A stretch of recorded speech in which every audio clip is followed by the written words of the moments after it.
This Ugandan baby takes her first breaths. Today she just wants to be held and fed. But along with tens of thousands of babies born in Africa every day, in the coming years she's going to want an education and then a job.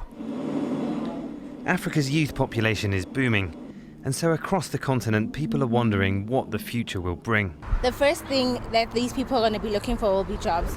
So what they need to do is actually focus on going to school first, like getting their degrees and diplomas and certificates in order to get proper jobs. I think governments need to build more industries so that there can be more job opportunities in urban areas.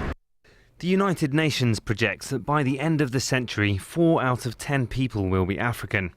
It says even by 2050, around 41% of the world's births will be in Africa.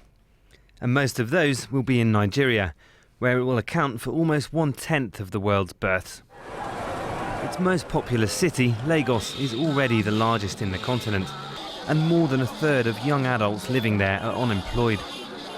In March, tens of thousands attended a mass recruitment in a stadium for a handful of government jobs. It ended in a stampede and 7 people were killed. But the UN Children's Fund says Africa's youth boom could lead to huge economic growth and prosperity if governments invest now in education, healthcare and creating more jobs. We are optimistic about Africa's future, but only if those investments are made and if those investments start to be made now, because it will take, for many of those investments, possibly a generation for them to be fruitful. But unless that happens, Africa's very young children now, in 20 years' time, when they're beginning to enter the labour force, may face a very uncertain future. And so the future for the continent's millions of babies hangs in the balance.